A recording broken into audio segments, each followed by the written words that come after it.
我哋今日行茂坪古道，由西貢出發，行到西貢。首先呢，我哋會去到西貢街市嘅小巴站，行到最前搭2號小巴，然後喺北港村落車。等咗大概20分鐘，我哋就可以上車啦。睇睇你個車程呢係非常之短噶，千祈唔好唔記得落車啊！落車之後呢，我哋過對面馬路，會見到北港足球場呢一個牌。我哋呢就沿住北港路嘅方向一直行，沿路都係大馬路嚟嘅。我哋行大概6分鐘，就會見到左手邊嘅馬路呢有北港村公廁。由於沿途呢係冇廁所噶，咁所以有需要呢就去咗先吓。去完廁所呢，我哋就可以繼續返返去馬路對面行啦。行前少少，你會發現呢個好靚、好可愛嘅欄杆。有人幫呢個欄杆着咗件衫啊！欣賞完，我哋就繼續行啦。我哋沿住呢條馬路，直至見到呢一個黑白色嘅欄杆，我哋就向左行。偷偷地話你知，我哋仲未到起點噶。不過行去起點嘅呢條路呢，都相當之簡單嘅。沿路都係大馬路，唔會太斜，亦都唔會太崎嶇。當你行到見到有個牌指住茂坪竹林方向嘅時候呢，我哋呢就向後行少少，喺呢個小路度行過去。然後呢，我哋就向我哋右邊嗰邊直行，好快就見到起點噶啦。話咁快呢，我哋就見到個起點啦。咁呢度有個牌嘅，咁會指住往茂坪方向，就係我哋嘅方向啦。咁我哋就開始我哋嘅旅程啦。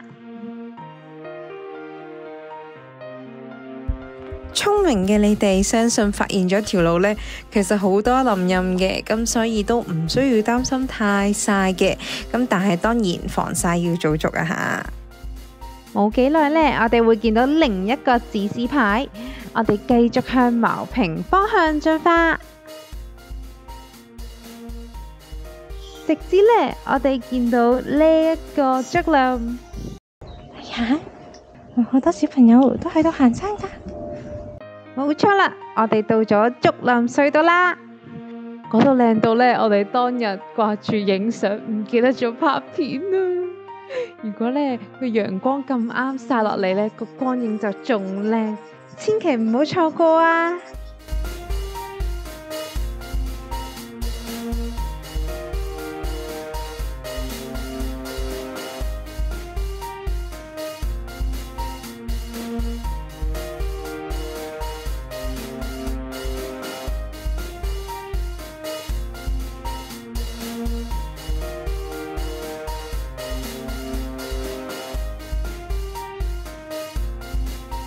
打完卡呢，我哋就要繼續行啦。跟住之後嘅路途呢，就係樓梯、樓梯、石頭、石頭、樓梯、樓梯、石頭、石頭。加油！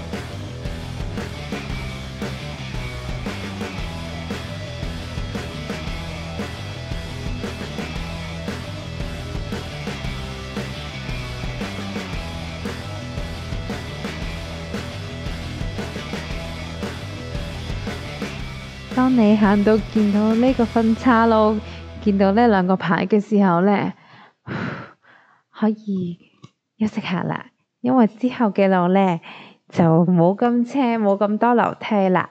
我哋就嚟到茂坪藤王嘅位置啦，好快有得休息噶啦。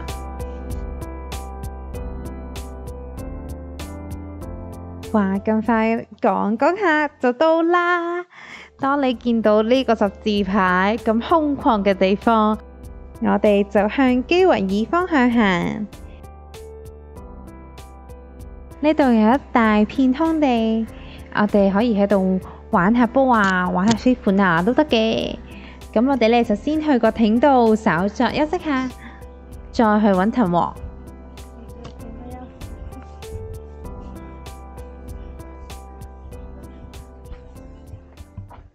咁休息完呢，我哋就繼續出發啦。我哋由艇嗰度開始向左邊行，呢度呢有條小路，我哋入去呢，其實基本就見到藤王噶啦。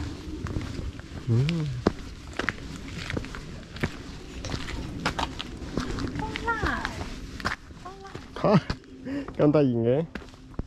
呢個藤王呢，本身呢已經年過半百啦，佢本身嘅老頭呢，其實延伸出去成片樹林都係佢嘅枝條嘅，好似揾唔到盡頭咁噶。但係呢，喺2023年呢，就有人呢蓄意破壞咗佢，攞咗啲嘢去斬斷佢啦，鋸斷咗佢。你見而家嘅藤王同之前相入邊呢，已經好唔同啦，佢啲枝條已經冇滿布呢個樹林啦。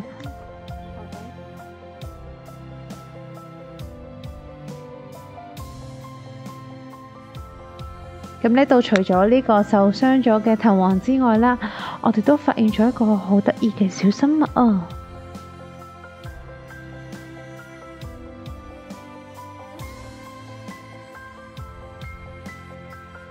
睇完呢個藤王呢，我哋就差不多要回程啦。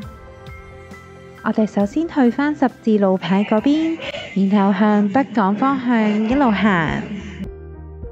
如果你仲好想繼續行，好有 energy 呢，你想行去馬鞍山就去昂坪嗰邊行。行到去上一個分岔路口，見返兩個路牌。今次呢，我哋行另一邊，行冇路牌嗰邊。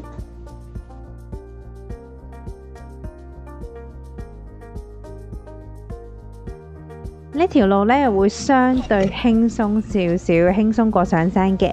雖然都有啲石頭嘅路段，但係呢就冇咁斜。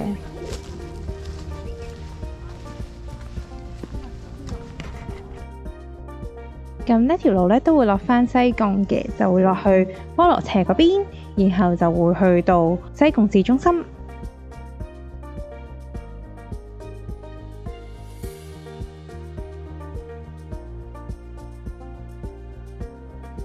當我哋行到出嚟呢，見到呢個石屎樓梯，咁我哋就向下行，就向大水井方向。咁好快呢，其實都唔使5分鐘，我哋就會落返去民居嘅地方噶啦。好，我哋落到嚟呢，就會有左右兩邊啦，我哋就會跟住呢個箭嘴向左邊呢邊一直行。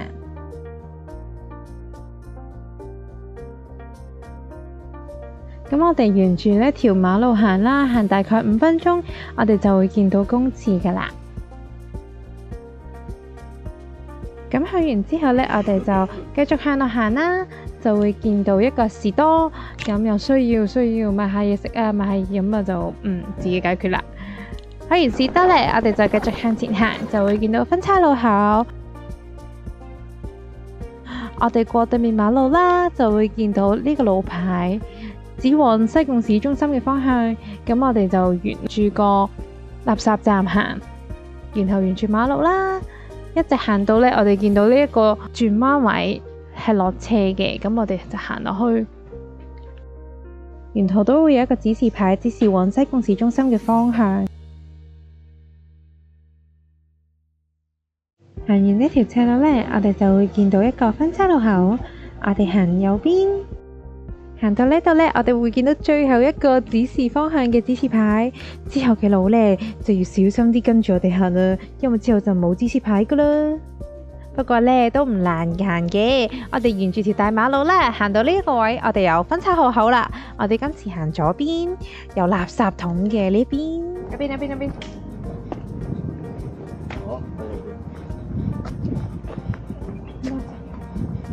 然後呢，我哋就一直沿住呢條馬路行，直到呢，我哋見到呢個綠色嘅欄杆，我哋就行上呢條行人路度。